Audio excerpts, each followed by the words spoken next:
Good Wednesday, everybody. How y'all doing? I just wanted to get on and say, guys, I'm so happy to be here today, but I'm tired. I wanted to get on and say how much I appreciate each and every one of y'all's comments and the love that y'all show me is truly appreciated. Um, Last night I went into a little detail about my mom and the way things have been going down and what has happened in my life to make those things go down and what I see as an issue. So I wanted to get on here today and just say thanks for being there and thanks for all the love that y'all show me. I truly appreciate it. Y'all are so loved and so appreciated. And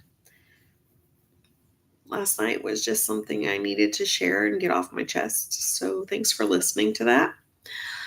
Okay, so let's get back into it. Let's go into the stories that I've been telling and let's go to the high school years. So the high school years were strange at first and they were still good. I was learning new school, new steps, new classes, block classes. We go AB, so 3 days for certain amount of classes and then 2 days for the other classes.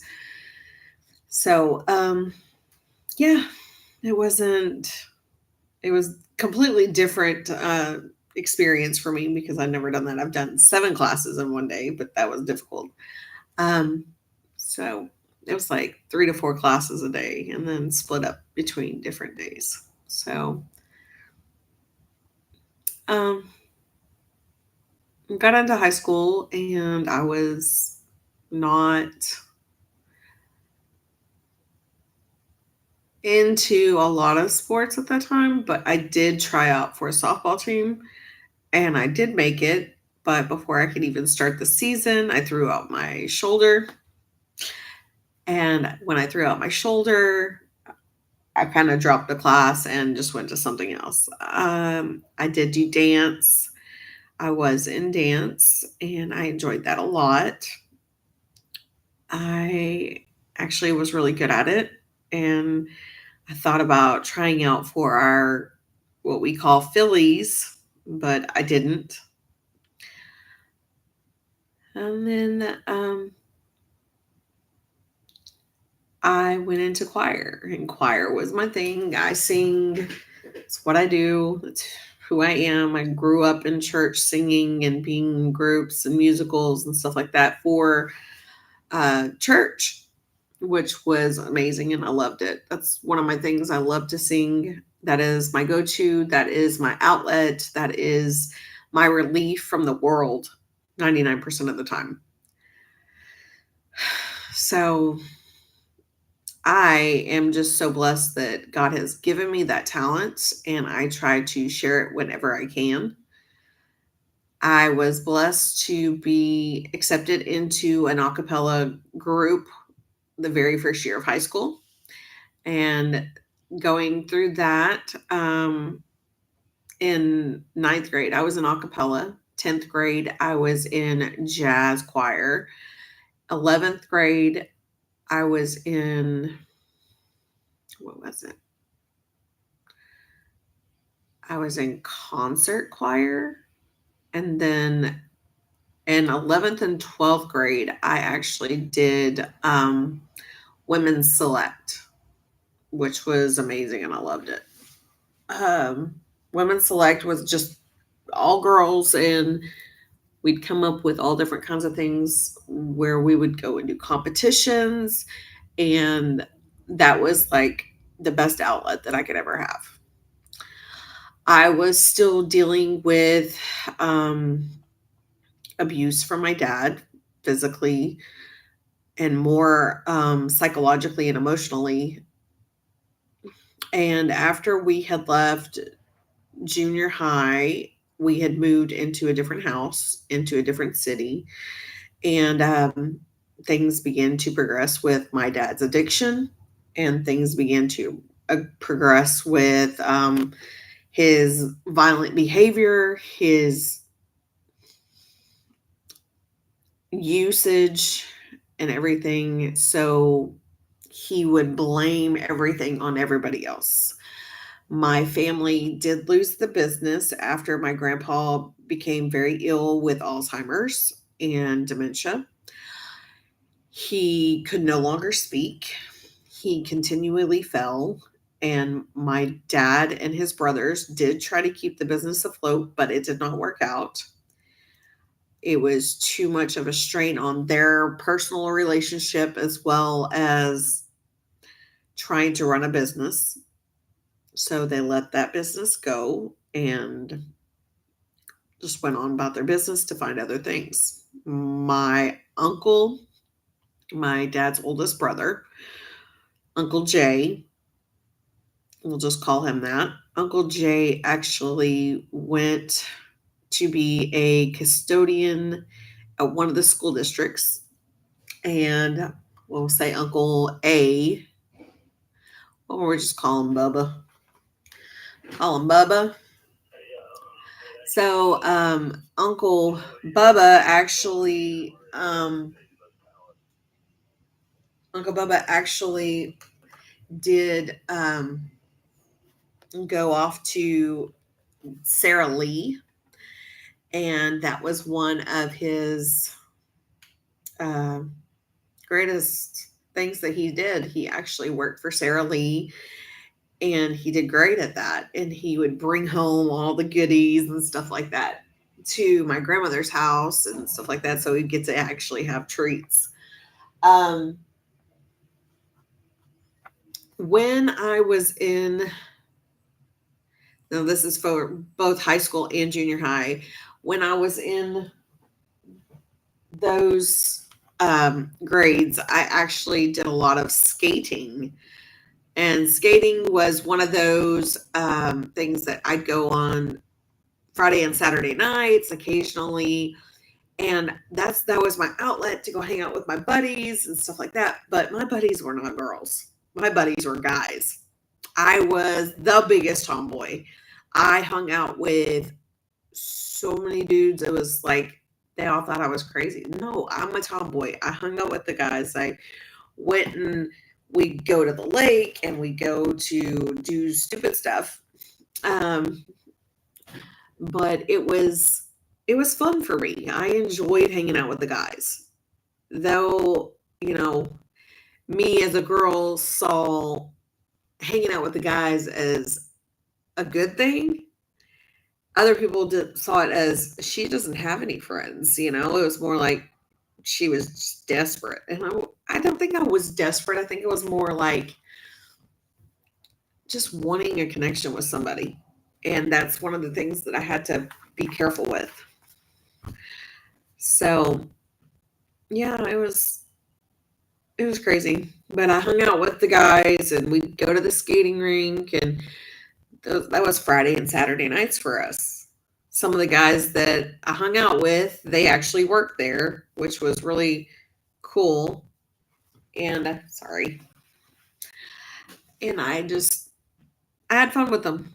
In high school, I think I had one or two boyfriends. One was a football player, and he did a lot of pressuring for me, which was not cool. And nobody ever would have thought, me being the old innocent tomboy, that I would ever date a football player or that I would ever be interested in a football player. But I was, and I think my dad had a big problem with it because he was not white like me. He was a black guy, and I didn't really care. I didn't care what my dad thought because I don't see color. I don't see that as an issue for me because it's like, what does it matter? But when my dad threatened me and said, I will disown you, you know, I will never accept that. That is not okay. He was very, very particular about that. But yeah, let's get on with a little bit faster and move a little forward. Come my sophomore year, my parents split up. My parents were having issues, and dad was stealing money and buying his addiction, buying that all the time. He became more addicted, even when the pills didn't work, even when the other stuff didn't work. He had to find it somewhere else, which was not cool. And I was hurt by that. My mom was hurt by that. My sister was hurt by that because he took out of our mouths. He literally would take money that was for bills or something else and take out of our mouths. So my mom was very livid about that. Um, at this point, my mom tried to do everything she could to keep the family together and to support us and pay the bills. But when somebody is taking out of your mouth, you have no choice but to move on and do what you have to do for yourself and your kids. And that's exactly what my mom did. Fast forward, my dad stole a prescription pad from a doctor, forged a prescription pad, and went to try to go pick it up. And the cops were called. The cops were called, and he went to jail. I was with my aunt at the time, and we went to the drugstore, and my dad went inside. And I looked at my aunt. I said, Dad's getting arrested. And she looks at me and says, No, he's inside getting his meds. I said, and I pointed, and my dad's standing at the door of the pharmacy. And I said, No, he's getting arrested. And my aunt's like, Oh my gosh, what is going on? And my aunt jumped out of the car and was not happy, but was respectful to the police and said, What are you doing? Why are you handcuffing my brother? And he goes, Well, ma'am, we had a somebody call us for a forged script. I was like, What are you talking about? Like, my brother got that from the doctor. Ma'am, he stole a script pad from his doctor. Okay, so my dad went to jail, and he went to jail for a year. I was in 11th grade at this time. My dad was incarcerated in 2002, May of 2002, and crap hit the fan. My grandpa had passed away not too long before that, and it was hard on my dad and everybody else. But my dad didn't know how to handle it. So he seeked out other alternatives to make him not feel anything. And so when he went to jail, he did not think about anybody else but himself. He chose to make bad decisions, and he got a stupid prize. Like I said, you make bad decisions, you get bad prizes. So, and his prize was he went to jail. He was not the person I thought he was at that time. I thought my dad could never do wrong. My dad was the best. And boy, was I wrong. My dad was a narcissistic, controlling, conditional person. His love was conditional. And I realized that a little too late in life. But that's okay. When I was in the high school doing all the schoolwork and stuff like that, my dad was doing stupid stuff and winning stupid prizes. So I don't think that I would be the person I am today if my dad had not been the person he was. It sounds so backwards, but had he not been the way he was, I would not have been as strong as I think I am right now. I am a lot stronger than people give me credit for. I am a lot more Um, I can be vulnerable. I can be outright, you know, what's the word? I don't even know. But I think you'll get what I'm saying. It's just one of those things where I don't play around. I will be straightforward. If you don't like it, you don't have to listen to me. That's fine, whatever. But I'm gonna speak my mind. I'm gonna speak the truth. I'm not gonna BS you. I'm going to be 100% honest about things, and I will be honest to God, truthful always. So yeah, my dad went to prison, and he was gone from May of 20 2002 to May of 2003. I would go with my aunt, grandma, my uncle, which is he's an amazing man. He's passed, but he is truly an amazing man, and he passed not too long ago. He would literally sacrifice his time to make sure that me and my sister, my grandma, would be able to see my dad in prison. Is that an ideal setting for any child or teenager? No, absolutely not. I do not agree about that, but I understand it happens. And for that, I'm grateful because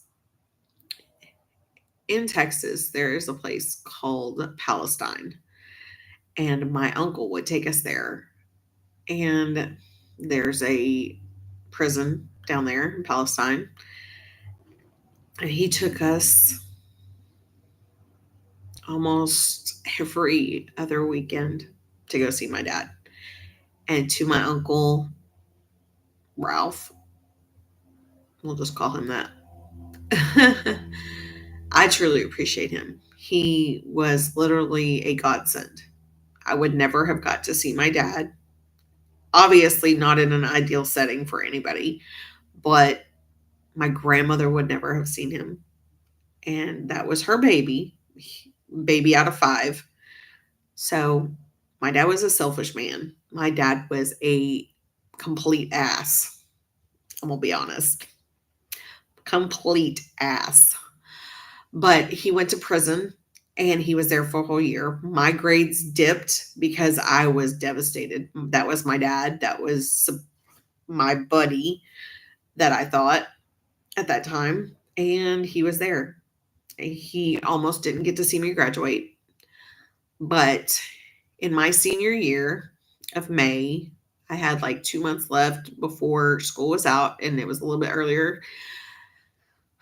So in March of 2003, I got told that I was not going to graduate with everybody else because my grades were so bad. And I got into trouble that year, and I went into an alternative school for troubled kids. I did my time. I got in trouble a lot, but when I came out,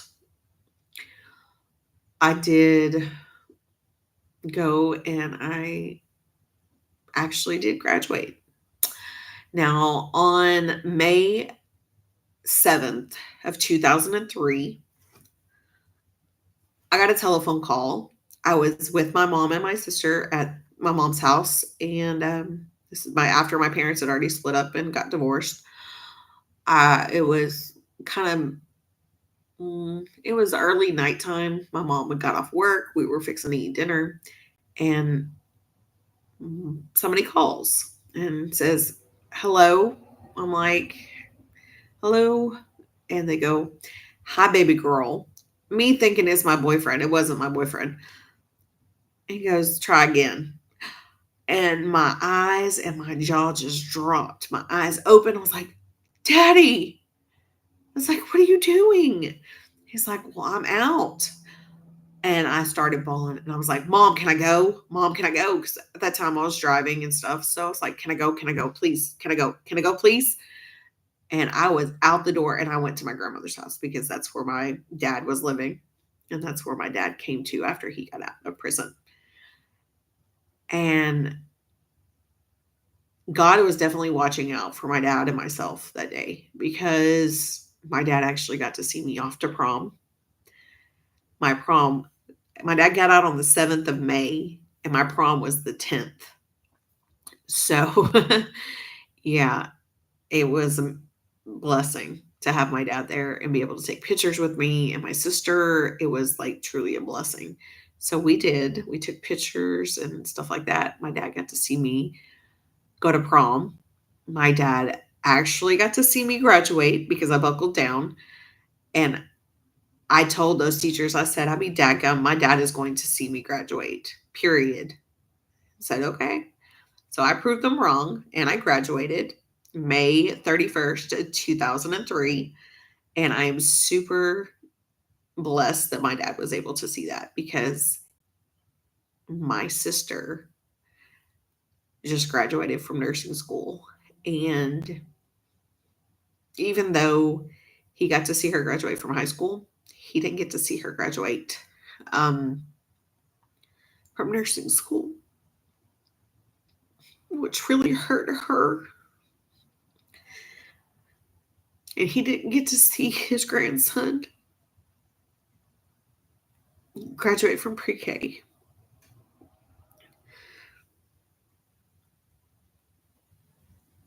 So, guys, I want to leave you here because that's all I can handle right now. So, I love you guys. I hope y'all have an amazing Wednesday, and hopefully you'll join me tomorrow for another round of me. I'll be in the same setting. I'm going to be at work for the next couple of days, and we'll just keep going. I love you guys. I hope you have an amazing day. Stay out of trouble. Remember, you are loved, you are worthy, and you are seen. Love you guys. I'll see you later, alligators.